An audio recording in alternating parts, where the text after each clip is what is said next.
یہ چل کیا رہا ہے؟ کون سا ڈرامہ رچا رہا ہے آپ دونوں؟ نگاہ کے یوں بات بیچ راستے ادھورے چھوڑ کے چلے جانے پر وہ بہت بری طرح سے چٹکی تھی۔ آپ ریلیکس رہیں، کوئی ڈرامہ نہیں رچا رہا کوئی بھی۔ آپ پرسکون ہو کر اپنے ایگزامز کی تیاری کریں۔ بامشکل اندر اٹھتے ابال کو دباتے وہ کمپوزڈ لہجے میں گویا ہوا، لیکن مقابل تو کوئی بات سننے پر آمادہ ہی نہ تھی۔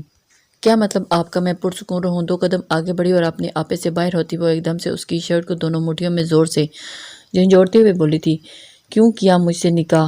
نگاہ کی رخصتی والے دن نکاح رہنے دیتے، مر جانے دیتے، لیکن یوں نہ کرتے۔ اس لمحے اس کے نہ جانے کون سے دکھ ہرے ہو چکے تھے، جو شدتوں سے روتی ہوئی اس کی شرٹ کو جھنجھوڑ جا رہی تھی۔ چہرے اس کو روتے دیکھنا اس پہ مساج، اس کے الفاظ زرغام کو لگا سینے کے اندر گھٹن بھرنے لگی ہے۔ اگر نکاح ہی کر لیا تھا تو اب کیوں میرے لیے یہ اذیت تیار کر رہے ہیں؟ ہر بندہ مجھے آوازیں لگائے گا کہ میری وجہ سے ایسا ہوا ہے۔ ہچکیوں کے ساتھ روتی وہ اس کی شرٹ دبوچے اس کے نزدیک کھڑی اس کے ضبط کا امتحان لے رہی تھی۔ چہرے please, I am sorry for every thing. خود پہ ضبط کھوتے ہوئے اس نے اس کے بازوں کو پھیلاتے ہوئے اس کے سسکتے وجود کو خود میں سمیٹنا چاہا تھا، لیکن وہ مچل اٹھی تھی۔ اس کی مزاحمت کو نظر انداز کیے اس نے اس کے گرد بازو لپیٹتے ہوئے اسے زور سے سینے کے ساتھ لگایا تو وہ یوں ہی اس کی شرٹ مٹھیوں میں دبوچے سسکی بھرتی اس کے سینے پہ سر ٹکا گئی تھی۔ میں آپ کو کبھی معاف نہیں کروں گی۔ مجھ سے میرے دوست زرغام کو چھینا ہے، مجھ سے میری ذات کا غرور چھینا ہے۔ بے عزت ہو رہی تھی تو یوں چھوڑ دیتے، لیکن انچاہے احساس کے ساتھ کسی کے ساتھ رشتہ تو میں باندھتے۔ اس کے سینے میں لگی وہ اسی کی شکایات گنواتی ہچکیاں لیتی سسک رہی تھی۔ تم ایسا کیوں سوچ رہی ہو؟ آپ انچاہی نہیں ہیں شہرے، پلیز خود کو ہلکا نہیں کریں۔ میری زندگی میں آپ اس وقت اسے شدتوں سے احساس ہو رہا تھا کہ انہیں نکاح کے بعد شہرے کو کم از کم حقیقت سے کسی حد تک روشناس ضرور کروا دینا چاہیے تھا تاکہ وہ مینٹلی طور پر تیار رہتی، لیکن اس وقت محسوس ہو رہا تھا کہ وہ گزشتہ کئی مہینوں سے ایک ذہنی ٹارچر کا شکار تھی۔ جھوٹ بول رہے ہیں آپ، اس کے لفظوں پہ وہ ایک دم سے چلا اٹھی تھی۔ میں جھوٹ نہیں بول رہا، تو میری بات کا یقین کرو۔ آپ کسی سے محبت نہیں کرتے، آپ صرف خود سے محبت کرتے ہیں، وہ صرف خود سے۔ اس کے سینے پر زور زور سے ہاتھ مارتی نہ جانے کب کا غبار نکال رہی تھی، جبکہ اس کے الفاظ پر زرغام کی نگاہوں پر بستر پہ لیٹا ذوالفقار چمنایا پھر سے سکتی ہوئی نگاہ جو نکاح نامے پر سائن کر رہی تھی۔ شاید آپ کہہ رہی ہیں آپ غلط نہیں ہو سکتی، لیکن آپ خود کو ہلکا مت کریں۔ مجھ پر غصہ ہے تو مجھے ماریں، مجھے سزا دیں، لیکن خود کو اذیت نہ دیں۔ اس کی آنسوؤں سے تر آنکھوں کو دائیں ہاتھ سے صاف کرتا ہوا چھوتا ہوا اذیت بے بسی سے گویا ہوا تو لہجے بھر کے لیے شہرے کے ان الفاظ اس کی خوبصورت آنکھوں میں چھلکتے جذبات اور انگلیوں کے لمس پر ساکت ہوئی، مگر اگلے ہی لمحے اس کی گرفت جھٹ پٹائی۔ غصہ نہیں ہے آپ پہ، بلکہ شدید نفرت محسوس ہو رہی ہے۔ وعدہ کریں مجھ سے کہ آپ نگاہ کو ڈائیورس نہیں دیں گے۔ سپاک لہجے میں بولتی وہ اس کے تاثرات کو پل بھر میں متغیر کر گئی۔ ایسا وعدہ نہیں کر سکتا۔ اس کے لہجے میں نامحسوس سی سرد مہری در آئی تھی جو شہرے کو سلگا گئی۔ وہ تبھی بے خوف انداز میں بول اٹھی، تو پھر مجھے ڈائیورس کر دیں۔ اس کے الفاظ اس کے حصار میں لیے کھڑے زرغام کو پورے قد کے ساتھ زمین بوس ہونے پر مجبور کر گئے تھے۔ اس کا چہرہ لمحوں میں رنگ بدلتا اس قدر سر تاثر میں ڈھلکا کہ اسے دیکھتی شہرے کی ریڑھ ہڈی میں سنسنی سی بھر گئی تھی۔ اس کے گرد حائل بازوں کی گرفت نادنستاً اس کی کمر کے گرد مزید مضبوط ہوئی تو اس کے ہونٹوں کی سسکاری نکلی تھی۔ میں آپ کو یہ اجازت دے سکتا ہوں کہ آپ میرے سینے پہ لگی گولی داغ سکتی ہیں، لیکن اس کی سسکاری سن کر گرفت بلا ساختہ نرم ہوئی، لیکن یہ نرمی آنکھوں اور لہجے سے غارت تھی۔ لیکن ایسے لفظوں سے مجھے بن موت مت ماریں۔ میں نے ایک دفعہ قسمت سے ہار مان کے آپ کو چھوڑنے کا وعدہ کر لیا تھا، مگر اب جب قسمت ہی آپ کو مجھ سے ملا گئی ہے تو یہ سوچ دل دماغ سے نکال دیں کہ میں آپ کو چھوڑ دوں گا۔ اس نے اسے اپنے جذبات سے آگاہ نہیں کیا تھا، لیکن اس کے جذبات اکثر اوقات اس کے رویے، اس کے لفظوں اور اس کی آنکھوں سے چھلک پڑتے تھے۔ آپ اس کے لفظوں کے جال میں الجھتی شہرے نے ششتر نگاہوں سے اسے دیکھا تھا۔ کیا مطلب ہے آپ کا؟ اس کی آواز گہری کھائی سے آتی محسوس ہوئی تھی۔ انہوں نے ایسا کیوں کہا کہ وہ پہلے مجھے قسمت کے ہار مان کے چھوڑ چکے ہیں؟ اس کے دل و دماغ میں پکڑ دھکڑ سی چلنے لگی تھی، جبکہ نظروں کے سامنے بار بار سرخ رومال جھیل ملانے لگا تھا۔ مطلب بہت واضح ہے، جو ہو رہا ہے اسے ذہن پر سوار مت کریں۔ نگاہ کی قسمت کا ستارہ میں نہیں ہوں، وہ یہ بات جانتی ہے کہ آپ بھی تسلیم کر لیں۔ اس کی بے یقین آنکھوں میں چھلکتے تاثرات پر وہ خود کو سنبھالتا بمشکل سنبھلا تھا۔ وہ اس کے شاکڈ وجود کو مزید شاک نہیں دینا چاہتا تھا، اس لیے اپنے جذبات کو سینے میں دباتا ہوا واپس اپنے ہال میں سمٹا تھا۔ آپ کے لیے کہنا آسان ہوگا لیکن میری یہ ناممکن ہے۔ میں جانتی ہوں کہ جب آپ نگاہ کو اس کی منگنی کے باوجود زبردستی خود کے ساتھ نکاح کرنے پر مجبور کر سکتے ہیں تو دل بھر جانے پر انہیں طلاق لینے پر بھی مجبور کریں گے۔ اپنی پوری قوت لگا کے وہ اس کے قدرے نرم ہوئی گرفت سے نکلی اور اس کے فاصلے سے ہوتے اسے کٹیلی نگاہوں سے دیکھنے لگی، جس کی سرخ ڈوروں سے سجی دلکش آنکھیں اسی پہ سجی ہوئی تھی۔ وہ اس کے اس طرف سے دور ہٹنے پر ایک دم سے مندمل ہوا تھا۔ اس نے اپنی آنکھیں ایک دم سے مگر یہ آپ کی بھول ہے کہ میں ایسا ہونے دوں گی۔ میں بڑے دادا کو ساری بات بتا دوں گی اور ان سے کہہ دوں گی کہ مجھے نگاہ سے کوئی مسئلہ نہیں، اس لیے وہ آپ کو اس کریے عمل سے روکیں گے۔ اس نے لہجے میں تلخی، غصہ اور تنفر سموئے اسے اپنے ارادے سے آگاہ کیا تھا۔ آپ کے کنسرن کا شکریہ، لیکن چونکہ آپ کے بڑے دادا الائر ہیں اس لیے بتاتا چلو کہ میری اور نگاہ کی ڈائیورس پیپرز وہی تیار کروا رہے ہیں۔ کمپوزڈ انداز میں اسے اطلاع دیتے ہوئے وہ اس کے سامنے ہٹا کہ اسے مرد مار حلیے سے اس کے سامنے کھڑی اس کے جذبات ابھار رہی تھی۔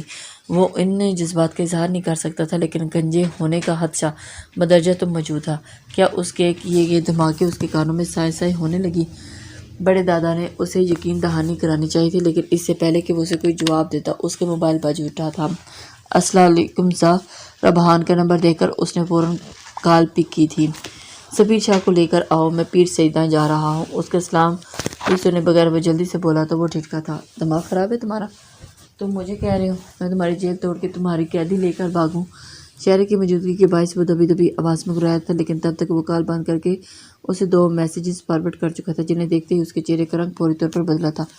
سرحد سے آگے بڑھ کر بیڈ پر پڑی، اپنی جیکٹ اٹھائی اور اسے ہاتھ میں دبوچے وہ دروازے کی طرف بھاگا۔ آئی ایم سوری، گفتگو بیچ میں چھوڑ کر جا رہا ہوں، دعا کریں خیریت سے واپس آؤں تو آپ کو یہ یقین دلا سکوں کہ آپ انچاہی یا سیکنڈ چوائس ہرگز نہیں ہے۔ اس کے پاس ٹھہرتے ہوئے اس نے اسے اپنے بازو کے حلقے میں لیتے لمحے بھر کے لیے محسوس کرنے کے لیے اس کی کن پٹی کو ہونٹوں سے چھوا اور پھر بنا اسے دیکھ کے وہاں سے باہر نکل گیا، جبکہ وہ پے در پے ہونے والی دھچکوں سے نڈال ہوتی اس کے کمرے میں دروازے کے پاس ہی دبی اسکرین سے ڈھکے فرش پر 2 زانوں سے ہوتی ہوئی ڈھہ سے گئی تھی اور اپنا کپکپاتا ہاتھ اپنی کن پٹی پر رکھا تھا۔ وہ بے یقینی سے سامنے کرسی پر بندھے وجود کو تک رہا تھا۔ یہ اس کے لب یقینی کی زد میں کچھ کہنے کے سے بھی قاصر نظر آئے۔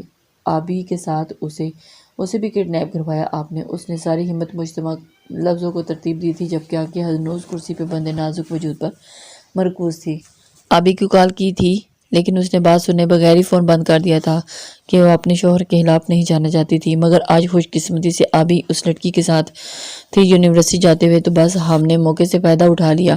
جعفر سائی جو طلال شاہ کو لے کر اس کمرے میں آئے وہ تفصیلاً گویا تھے۔ ویسے بھی تم اس لڑکی کو ٹارگٹ کر رہے تھے نا؟ اسے اچانک یاد آیا تھا، انہیں اچانک یاد آیا تھا اور پھر وہ جی بابا، لیکن میں نے ایسا کچھ نہیں سوچا تھا بابا۔ ایس پی ربحان سے بدلہ لینے کے لیے اس لڑکی کو اور بہت سے طریقوں سے استعمال کیا جا سکتا ہے۔ آپ نے اسے کڈنیپ کیوں کروایا؟ اس کے لہجے میں چھپا اضطراب اور دبا دبا سا غصہ جعفر سائی کو مشتعل کر رہا تھا۔ کیا مطلب ہے تمہارا؟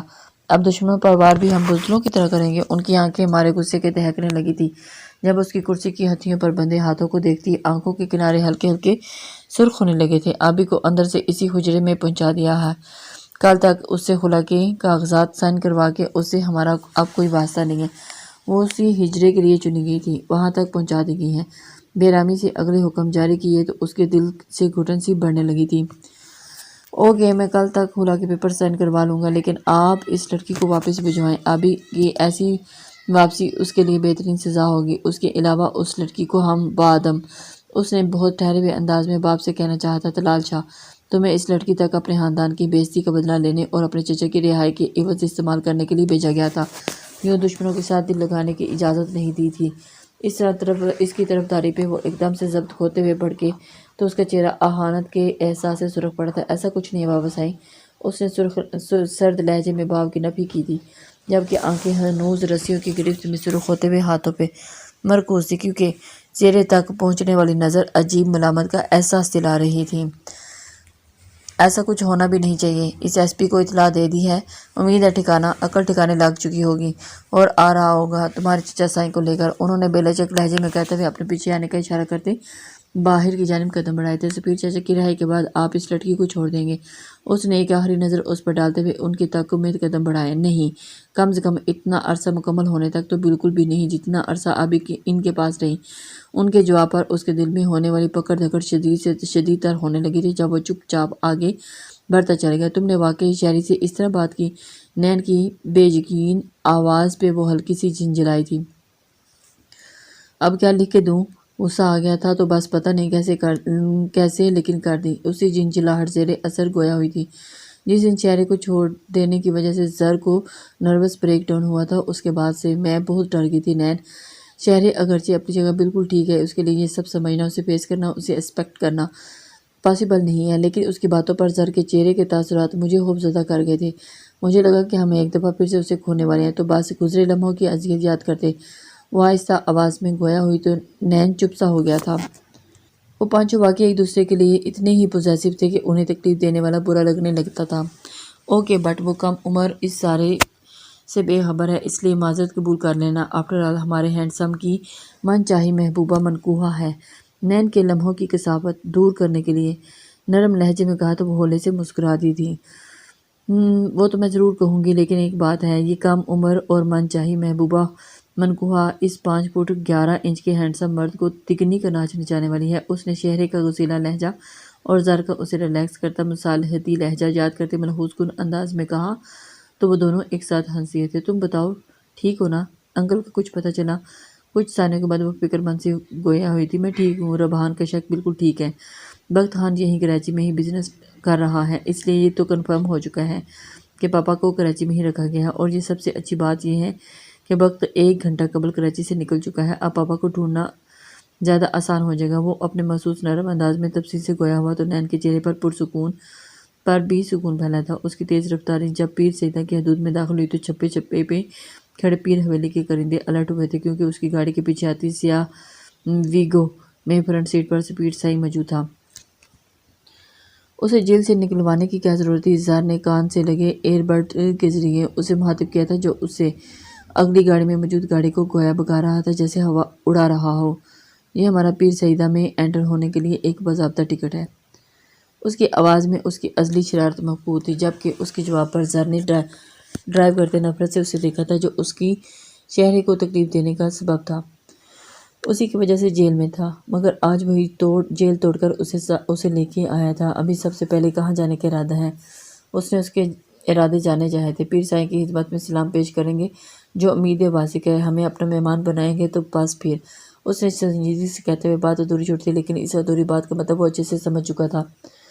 قابل احترام ایماندار ایس پی ربحان کردیزی، ان کے مشہور اور معروف بزنس مین دوست زرگاہ ملک ایک مجرم کو جیل سے چھڑوا کے یہاں ہماری حویلی میں تشریف لائے ہیں، بتائیں کیا سواگت کیا جائے؟ جیسے ہی وہ پیر حویلی پہنچے، 8 ملازمین کے گھیرے میں بے ہوش سفیر سائیں کو لیے جب صفدر سائیں چہرے جعفر سائیں کی خدمت میں پہنچے تو صفدر سائیں اس تحسیہ انداز میں گویا ہوئے۔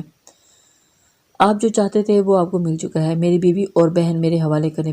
پیر سائیں ان کی فضول باتوں کو نظر انداز کیے ربحان سنجیدگی سے بولا، جبکہ بلیک جینز پر سیاہ ہاف سلیوز ٹی شرٹ جو کہ سیاہ بلٹ کی بیلٹ کی مدد سے جینز میں اڑیسی ہوئی تھی، اس پر سیاہ لیدر جیکٹ پہنے زرگاہ بیزاری کے ساتھ وہاں ڈھیرے پر پڑی چارپائی پر لٹائے گئے سفیر کو دیکھ رہا تھا جسے ہوش میں لانے کی کوشش کی جا رہی تھی۔ اتنی جلدی کیا ہے ایس پی صاحب؟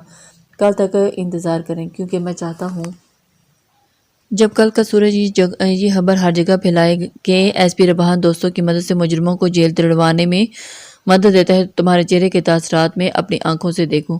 پیر سائیں اس وقت اپنے مرتبے، عہدے اور مقام کو فراموش کیے انتقام کی جنگ لڑ رہے تھے کہ صدیوں سے آتی رسم کو اس نے توڑنے کی سنگین غلطی کی تھی۔ اس پہ مستعد اس کے بیٹوں کے کام دھندوں میں بھی اپنی ٹانگ اڑانے کی مسلسل کوشش جاری تھی، جو کام نہ ہونا ممکنات میں سے ہیں۔ اس کا انتظار آپ کو گراں گزرے گا۔ کب سے چپ کھڑے زر اس کا متکبر لہجہ برداشت نہ ہوا تو اس نے سرد مہری سے بول اٹھا تھا، جبکہ اس کی بات سن کر ربحان نے اف کے سے انداز میں آنکھیں بیچ کے غصے سے دیکھا تھا۔ خدارا منہ بند رکھو اپنا۔ اس نے اپنی آنکھوں سے اسے تنبیہ دی تو وہ نحوست سے چہرہ موڑ گیا۔ یہ بھی کر کے دیکھ لیجئے، لیکن ابھی مجھے آپ گنے اور دوریا سے ملنے دیں، اس کے فی الحال ان دونوں تک پہنچنا ضروری تھا۔ جتنا عرصہ تم ہماری لڑکی کو اپنے پاس رکھا ہے، ہماری عزت مٹی میں رولتے رہے، اتنا ہی عرصہ اپنی بہن کی واپسی بھول جاؤ۔ ان کا لہجہ یکلخت ہی بے لچک اور شفاف ہوا تھا، جبکہ پیر سائیں کی موجودگی میں جعفر سائیں بس خاموش تماشائی بنے ہوئے تھے۔ وہ میری بیوی ہیں پیر سائیں، جس کی عزت میرے لیے مقدم ہے، اس کے لیے ایسے الفاظ مت ادا کریں۔ عزتیں رولی نہیں جاتی، انہیں سر پر سجایا جاتا ہے۔ ان کے تلخ اور گھٹیا الفاظ پہ ضبط کھوتا وہ بری طرح سے چلایا تھا۔ جسے اتنے مہینے پاس رکھا وہ بیوی ہے میری، اور اسے پاس رکھنے کی پاداش میں آپ کو دھریا کو اپنے پاس رکھنے کی غلطی نہیں کر سکتے۔ اس کے لہجے میں چھلکتی برودت اس کے لہجہ کھونے کی واضح نشانی تھی۔ تم اس پوزیشن میں نہیں ہو کہ ہمیں دھمکا سکو۔ کل کا سورج تم دونوں سے، تم لوگوں کی عزت، شہرت، سب کچھ چھین لے گا، اور تمہاری بیوی کا تم سے ہر طرح سے رشتہ بھی ختم کر کے جو اس کی منزل تھی وہاں اس کو پہنچا دیا جائے گا۔ جہاں تک بات ہے تمہاری بہن کی، تو 4 ماہ سے پہلے اسے ڈھونڈ سکتے ہو تو ڈھونڈو، کھلی چھوٹ دیتے ہیں تمہیں۔ لہجے میں تکبر، آنکھوں میں سفاکی اور الفاظ میں سرد مہری لیے وہ بولتے چلے گئے تو ان دونوں کی پیشانی شکن آلود ہوئی۔ آپ کی پلانز شیئرنگ اور مجھے اتنا کنسرن دکھانے کا شکریہ، لیکن بہت معذرت، میری بیوی کو اس زندان خانے تک پہنچانے کا خواب ذہن سے نکال دیں، کیونکہ خیر سے پر نانا بننے والے ہیں آپ۔ کنپٹی کی پھڑکتی رگ اور بھیجی ہوئی مٹھیوں میں برعکس وہ پرسکون لہجے میں بولتا، پلانز اور ان کی خوشیوں بھرے پرمسرت لمحوں کے پرہنچے اڑا لیا، اور چونکہ بہن کو ڈھونڈنے کی کھلی چھٹی آپ دے ہی چکے ہیں تو اس کا فائدہ ہم ضرور اٹھائیں گے۔ وہ جذباتی ہو کے کوئی قدم نہیں اٹھانا چاہتا تھا، اس لیے انہیں بڑے اطمینان سے کہا گیا تھا، لے کے دفع ہو جاؤ ان دونوں کو یہاں سے، اور تم نکلو اپنی بدبخت لڑکی کو اس حجرے سے۔ وہ اپنے گندے وجود کو وہاں نہیں لے کے جا سکتی۔ اس کے کیے گئے دھماکے کے زیر اثر پیر سائیں متشل ہوتے کپے مغازلات بکنے لگا۔ 2 ملازمین نے انہیں پکڑ کر اس سائڈ پہ بنے کمرے میں بند کر دیا، جبکہ جعفر سائیں باپ کی اشتعال پر تیز قدموں سے بڑھتے ہوئے حجرے کی جانب بڑھا، جہاں 2 گھنٹے قبل ہی اسے پہنچا دیا گیا تھا۔ سنبھالو اسے۔ جعفر سائیں نے بائیں ہاتھ میں آپ گنے کے بازو کو دبوچے، اسے سائدہ بیگم کی جانب دھکیلا تو انہوں نے لپک کے اسے تھاما، جس کا چہرہ خطرناک حد تک پیلا ہو چکا تھا۔ آبی، کیا ہوا؟ تم ٹھیک ہو؟ ایک نظر آگ بگولا ہو کے باہر جاتے شوہر کو دیکھ کر انہوں نے بے حال پڑی بیٹی کو گال تھپتھپائے۔ اس کی حالت دیکھ کر نسرین بیگم بھی فکر مند ہوئی تھی۔ سائدہ بیگم نسرین بیگم کا تھمایا اور گلاس اس کے ہونٹوں تک لگایا تھا، اس کے چہرے کے زاویے بگڑے۔ اماں، تکلیف دہ انداز میں کہتی بمشکل اپنی جگہ سے اٹھی اور لڑکھڑاتے قدموں سے واش روم کے دروازے تک پہنچی کہ وہیں جھک کے قہر کرنے لگے۔ اس کی حالت کو دیکھتی وہ دونوں شاہ کی کیفیت میں دونوں ہاتھ ہونٹوں پر رکھ چکی تھی۔ یا خدا! ساجدہ بیگم کو سمجھ نہ آئی کہ وہ خوش ہو یا اس آزمائش پہ دھاڑے مار مار کے روئے۔ وہ جانتی تھی کہ اسے واپس کس لیے لایا گیا تھا، اور ایسے میں اس کی یہ حالت۔ اپنا معدہ ایک دفعہ خالی کرنے کے بعد وہ نڈھال سی سیدھی ہوئی، لیکن پھر اسی طرح سے جھکی تو ساجدہ بیگم اس کی جانب لپکی۔ آبی، انہوں نے اس کی پشت رب کرتے ہوئے اسے سنبھالا۔ اماں، ربحان، ماں کا لفظ پا کے وہ شدتوں سے رو دی۔ ان چند گھنٹوں میں ہی اس کو نچوڑ کے رکھ دیا تھا جسے گزشتہ مہینوں سے وہ شخص اس سے وابستہ لوگ شہزادیوں کی طرح رکھ رہے تھے، ان گھنٹوں میں مرجھا چکی تھی۔ ماں صدقے جائے، ربحان آ جائے گا، تم اٹھو، منہ دھو۔ انہوں نے اسے سہارا دے کر اس کا ہاتھ منہ دھلوایا۔ تب تک نسرین بیگم اس کی حالت دیکھ کر اس کے لیے پھل اور جوس لے کر آئیں تو ساجدہ بیگم اسے کھلانے لگی۔ شوہر واقف ہے نا تمہارا اس حالت سے؟ اماں نے اس کے سراپے کو دیکھتے ہی سنجیدگی سے سوال کیا تو اس کی آنکھیں اس کی خوشی اور اس خبر پہ اس کا ریاکشن یاد کر کے جلملا گئیں۔ پھر صابر رہ، وہ تمہیں لینے کے لیے ضرور آئے گا۔ جی دار مرد ہے، بیوی اور ہونے والے بچے کو کسی کے در پر نہیں چھوڑے گا۔ اس کے اس بات میں سر ہلانے پر وہ تکیّن لہجے میں بولی تو وہ آنسو ضبط کرتی ہوئی لیٹ گئی۔ آج نہ جانے کہ اس کے ہاتھ کی بنی چائے یاد آ رہی تھی جسے اس نے کبھی چکھا تک نہ تھا۔ اس یاد پر بہت آنسو اس کی آنکھوں تک نکلتے تکیے میں جذب ہوتے چلے گئے۔ کیا ہے اس بڑے سے لیکن خالی تاریک کمرے میں؟ اس نے در و دیوار سے ٹیک لگا کے ٹانگیں آگے کو پھیلاتے اس کی جانب دیکھا تھا جو اس کے ساتھ ہی زمین پر بیٹھے اسے گھور رہا تھا۔ تو اس کمینے سے پیر سائیں کو جیل تڑوا کے یہاں لانے کے بعد سکون سے بیٹھنے آیا ہے۔ اس کا اطمینان اس پر گراں گزر رہا تھا۔ تو اب کیا بھنگڑے ڈالوں؟ وہ بھی جواباً بنا اٹھا۔ ہاں، ایک یہی کام رہ گیا ہے، اس نے نحوست سے کہتے ہوئے اپنا رخ موڑا۔ دھریا اور آبگینی کو ایک ساتھ نہیں رکھا گیا۔ چند لمحوں کے بعد ربحان کی سنجیدہ آواز بھری تو زر نے چہرہ پھیر کر اس کی جانب دیکھا۔ آبگینی حویلی میں ہے جبکہ دھریا حویلی کے اندر نہیں ہے۔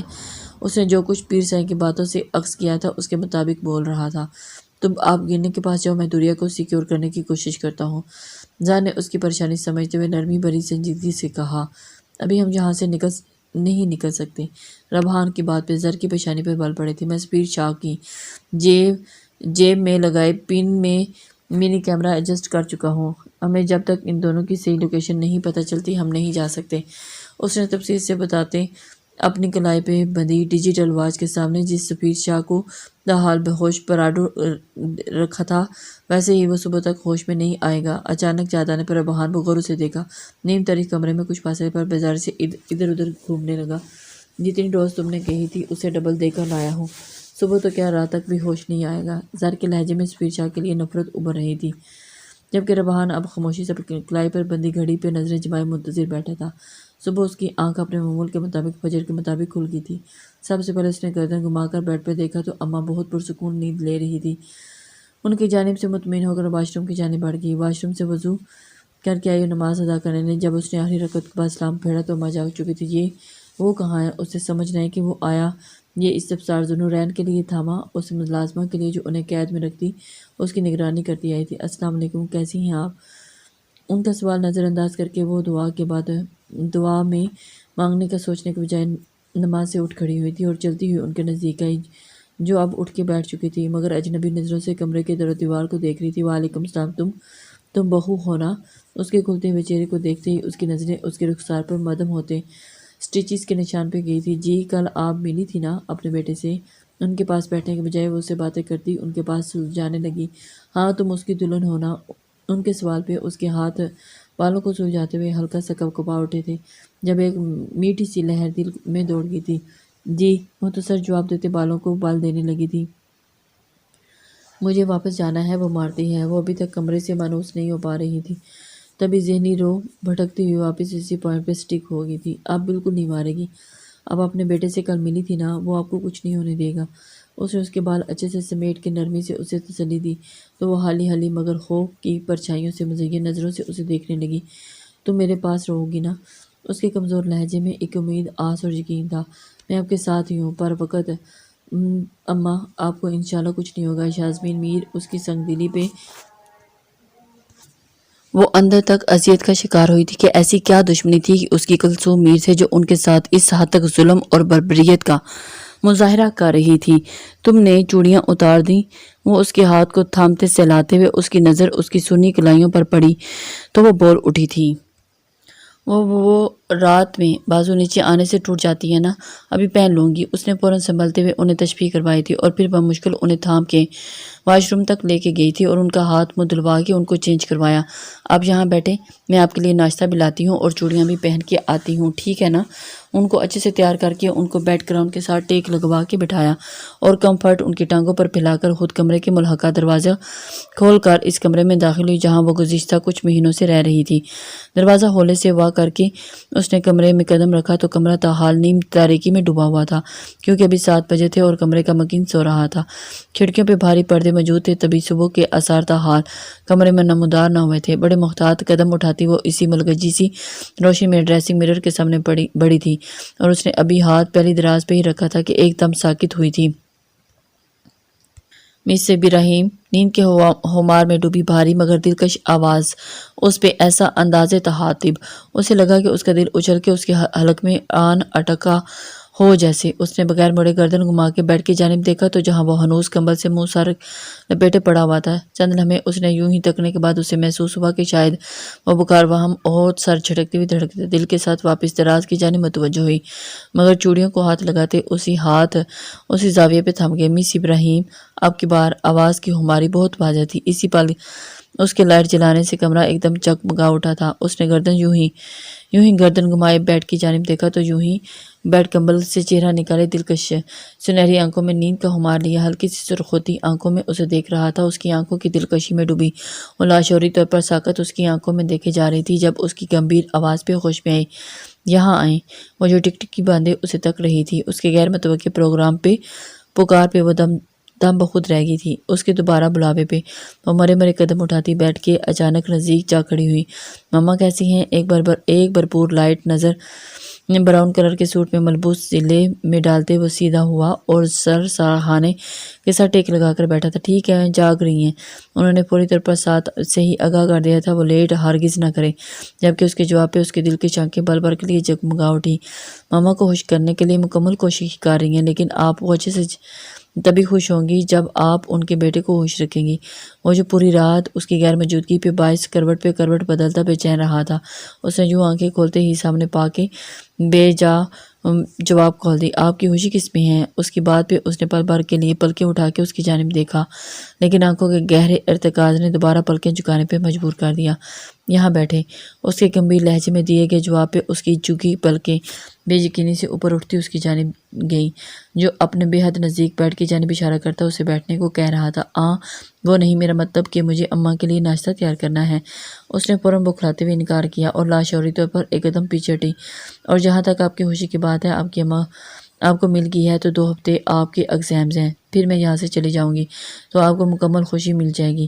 آپ بس مزید 2 ہفتے انتظار کر لیں۔ تیز تیز بولتی وہ واپس پلٹنے لگی، جب ایک جھٹکے سے اس کی کلائی تھامے اسے روک دی۔ تھم تھم کے چلتے دل کے ساتھ اسے اپنی ساری جان کلائی میں سمٹتی محسوس ہوئی اور اس میں اس پر اپنا ہاتھ چھڑوانے کی ہمت مفقود ہو رہی تھی۔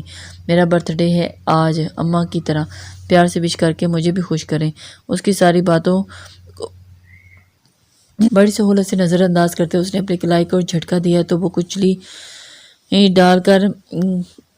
ڈال کی مانند اس کے اوپر جا گری۔ یا اللہ! بہت زوردار طریقے سے اس کے کشادہ سینے سے ٹکرانے پہ اس کے ہونٹوں پہ بے ساختہ نکلا، تو اس کے اس انداز پہ اس نے اپنا دل اپنے بے اختیار سے باہر ہوتا محسوس ہوا، جبکہ اس کے سینے پہ لگی ضلع کو لگا کہ وہ چند پل کے لیے یوں ہی اس پہ پڑی رہی تو دم خود بہت نکل جائے گا۔ تبھی فوراً منتشر ہوتی دھڑکنوں کو تھامتی مزاحمت پہ آمادہ ہوئی۔ یہ کیا طریقہ ہے؟ اماں ناشتہ اس کے سینے پہ دونوں ہاتھ جماتے اس نے اٹھنے کی کوشش کی، لیکن اس نے دائیں بازو اس کی کمر کے گرد ڈالتے ہلکا سا دباؤ ڈالا تو اس کے لمس اس کی جسارت پہ وہ دم ساتھ گئی تھی۔ اپنی اماں کے بیٹے کو اماں کے انداز میں ہی پیار سے وش کریں۔ اس کے چہرے کے ملائم نقوش کو نظروں سے چھوتے ہوئے وہ بھاری لہجے میں گویا ہوا تو اسے اپنا دل کن پٹی پہ دھڑکتا ہوا محسوس ہوا۔ سا لگا بہت سارے الفاظ، ڈھیر ساری ہمت اور حوصلہ جگ کرتے اس نے لب کشائی کرنی چاہی جب اس نے بائیں ہاتھ کی انگلی اس کے گلابی ہونٹوں پہ جمائی۔ میں نے کہا اماں کی طرح پیار وش کریں۔ اس کے گمبھیر لہجے میں عجیب سی حدت چھلک دکھا رہی تھی جو اسے پگھلائے جانے کو تھی۔ وہ جو پہلی بار ہی گلابی ڈوروں سے سجی ان دلکش سنہری آنکھوں میں بار بار کھو رہی تھی، اس کے اسرار پر نہ جانے کس بے اختیاری کے ہاتھوں بہکتے ہوئے اس نے ہولے سے اپنا سر اٹھا کے سرپٹ بھاگتے دل کے ساتھ ہی اس کی بائیں آنکھ کے کنارے پہ ہولے سے کپکپاتے ہوئے لب رکھے تھے۔ سالگرہ مبارک ہو، خدا من تعالیٰ ہر نیک تمنا اور مقصد پورا کرے، آمین۔ بہت مختصر اور سادہ الفاظ میں کہتے وہ پیچھے ہٹنے کو تھی جب اس کی اس جسارت پہ حق تک لیٹے ذوالنورین نے اس کی کمر کے گرد گرفت مضبوط کرتے اسے اپنی طرف کھینچا تو وہ ایک جھٹکے سے اس کے مضبوط سینے سے ٹکرائی تھی۔ اس انتہاؤں کو چھونے والی قربت اور اپنے کی گئی گستاخی پہ ضلع کو لگا کہ اس کی سانس تھمنے لگا ہو، جیسے اس سے قبل کہ وہ کچھ کر پاتی یا کہہ پاتی۔ اس نے کروٹ بدلتے ہوئے اپنے بیڈ پہ لٹاتے خود اس پہ سایہ افغن ہوتا اس کے کپکپاتے گلابی ہونٹوں کو ان کی ایسی دل فریب جسارت پہ انعام دینے لگا، جبکہ ضلع جو اپنی بے اختیاری پہ شرم سے ڈوب مرنے کو تھی، اس کے ایسے مزور اور پرشدت لمس اس کی سانسیں منتشر ہوئیں، جبکہ جسم میں خون کی گردن یکلخت تیز ہو گئی تھی۔ لمحہ بلمحہ اس کے ہونٹوں کی بڑھتی شدت کی گھبراہٹیں اس نے بے اختیار اپنے بازو اس کی گردن کے گرد لپیٹے تو ذوالنورین کی گرفت مزید بڑھی تھی، جس کے سبب اس کی سانسیں اکھڑنے لگیں۔ وہ جو بے حد اس کی سانسوں کا جام خود میں انڈیلتے ہوئے اپنے سلگتے ہوئے دل کو تسکین پہنچا رہا تھا، اس کی مدھم ہوتی سانسوں کی وجہ سے پیچھے ہوا تو آنکھیں موندے گہری سانسیں لیتی اپنی تنفس بحال کرنے کی کوشش کرنے لگی۔ اس کے کپکپاتے ہونٹوں سے ہوتی اس کی سرخ ڈوروں سے سجی خمار آلود آنکھیں سراہی دار گردن اور اس میں سجے نیلے موتی کی تک آتی تو آنکھوں پہ چھائی خماری مزید بڑھ گئی۔ ایک نظر اسے دیکھ کر وہ جھکا اور اب کی بار نشانہ اس کی گردن کو بنایا تو وہ کپکپا اٹھی اور تیزی سے اپنے ناخن اس کی گردن میں کھبوتے خود کو ایک نامحسوس سا سہارا دینے کی کوشش کی، جبکہ اس کی حرکت پہ بے نیاز بنا دیوانہ وار اس کی گردن کو اپنے لمس سے دہکاتا جیسے ہر حد کو پار کر دینے تھا۔ ذوالنورین! اللہ! دونوں ہاتھ اس کی گردن میں ڈالے اس نے اسے شدتوں سے گھبراتے ہوئے اسے متوجہ کرنے کی کوشش کی، جب وہ اس کو اپنی شہرگ پر سلگتے ہوئے لبوں کا پرشدت لمس جاتے محسوس کر کے چکرا سی گئی۔ پھپھا پیچھے ہٹو، اماں آ جائیں گی۔ وہ کچھ دیر میں اسے اس حد تک بکھیر چکا تھا کہ نہ بولنے کی ہمت ہی رہی اور نہ مزاحمت کرنے کی سکت باقی رہی۔ میں نے اماں کے بیٹے کو خوش کرنے کے لیے بولا تھا، لیکن اتنا خوش کرنے کے لیے نہیں کہ آج کے بعد جوابی کارروائی برداشت کرنے کی ہمت نہ ہوئی، تو اس طرح سالگرہ وش کرنے نہ وش نہ کیجیے گا، میں ہر بار مہلت نہیں دیا کرتا۔ یہ چل کیا رہا ہے؟